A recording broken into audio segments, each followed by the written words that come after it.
நண்பா தளபதி தொண்டர்கள் எல்லாத்துக்குமே வணக்கம். இன்னைக்கு இசைஞானி இளையராஜாவோட பிறந்தநாள் கொண்டாடப்பட்டு வருது. உலகம் முழுக்க உள்ள தமிழர்களாக இருக்கட்டும், இசை பிடிச்ச எல்லாருக்குமே இளையராஜாவுக்கு வாழ்த்துக்கள் சொல்லிட்டு இருக்காங்க. அப்படிதான் நம்ம தளபதி விஜயுமே இசைஞானி இளையராஜாவுக்கு வாழ்த்துக்கள் தெரிவிச்சிருந்தாரு. அதுல நம்ம தளபதி விஜய் என்ன சொல்லியிருந்தாருன்னா, இசைஞானி இளையராஜா அவர்களுக்கு இனிய பிறந்தநாள் நல்வாழ்த்துக்கள். தேனி மாவட்டம் பண்ணைபுரம் என்ற கிராமத்தில் பிறந்து தனது சகோதரர்களுடன் இசை பயணத்தை தொடங்கி அன்னக்கிளி என்ற திரைப்படத்தின் மூலமாக திரைத்துறையில் கால் பதித்து உலகம் புகழ்பெற்ற சிம்போனி இசை வரை பல சாதனைகளை படைத்த இசை உலகின் மகுடமாக திகழ்ந்து வரும் இசைஞானி இளையராஜா அவர்கள் தமிழ்நாட்டுக்கு பெருமை சேர்த்து வருகிறார். உங்கள் இசை இன்னும் பல தலைமுறைகளுக்கு வழிகாட்டும் ஒளியாகவும் ஊக்கமாகவும் தொடர்ந்து ஒளிக்கட்டும். தமிழர்களின் பெருமையாக விளங்கும் தங்களுக்கு எங்களின் அன்பும் மரியாதையும் கலந்த இனிய பிறந்தநாள் வாழ்த்துக்கள். CM ஜோசப் விஜய் அப்படின்னு நம்ம தளபதி விஜய் நம்ம முதலமைச்சர் விஜய் இசைஞானி இளையராஜாவுக்கு வாழ்த்துக்கள் தெரிவிச்சிருந்தாரு. அதுக்கு இசைஞானி இளையராஜாவும் பதிலுக்கு ஒரு வீடியோ வெளியிட்டிருக்காரு. மாண்புமிகு முதலமைச்சர் விஜய்க்கு நன்றிகள் அப்படின்ற மாதிரி வீடியோ வெளியிட்டிருக்காரு. அந்த ஒரு வீடியோ அப்படின்றது போறோம் பாருங்க.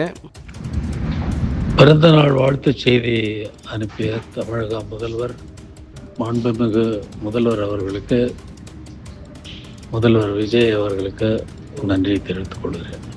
இந்த ஒரு வீடியோன்றது பார்த்துருப்பீங்க. அதில் நம்ம இசைஞானி இளையராஜா தளபதி விஜய்க்கு நன்றி தெரிவிச்சிருக்காரு. அவருக்கு பல பேர் வாழ்த்துக்கள் இன்னைக்கு சொல்லியிருக்கலாம். ஆனால் தமிழ்நாட்டோட முதலமைச்சர் அப்படின்றதுக்காக தளபதி விஜய்க்கு ரொம்ப சந்தோஷம், நான் எதிர்பார்க்கவே கிடையாது, ரொம்ப ஹாப்பியாக இருக்கேன் அப்படின்ற மாதிரி இசைஞானி இளையராஜாவை வீடியோ வெளியிட்டிருக்காரு. அது மட்டும் கிடையாது, அவருடைய பிறந்தநாள் அப்படின்றது இன்னைக்கு கிடையாது, நாளைக்கு தான். ஆனால் இன்னைக்கே கொண்டாடிட்டு இருக்காங்க. அவரும் ஜூன் 2ஆம் தேதி கொண்டாடுறாரு. ஜூன் 3ஆம் தேதி கருணாநிதியோட பிறந்தநாள். அதனால என்னுடைய பிறந்தநாள் 3ஆம் தேதி வரக்கூடாது, நான் 2ஆம் தேதி கொண்டாடிட்டு போறேன் அப்படின்ற மாதிரி ஜூன் 2ஆம் தேதியே தன்னுடைய பிறந்தநாள் கொண்டாட ஆரம்பிச்சிட்டாரு பல வருஷமா. ஸோ உலகம் முழுக்க இருக்க தமிழ் மக்கள் இசைஞானி இளையராஜாவுக்கு வாழ்த்துக்கள் தெரிவிச்சிருக்காங்க. நம்மளுமே இசைஞானி இளையராஜாவுக்கு வாழ்த்துக்கள் சொல்லலாம். நீங்களும் கமெண்ட் செக்ஷன்ல வாழ்த்துக்கள் தெரிவிங்க. ஸோ இளையராஜா பத்தி என்ன நினைக்கிறீங்க கமெண்ட்ஸ்ல சொல்லுங்க. சப்ஸ்கிரைப் பண்ணாதவங்க சப்ஸ்கிரைப் பண்ணுங்க. தேங்க்யூ.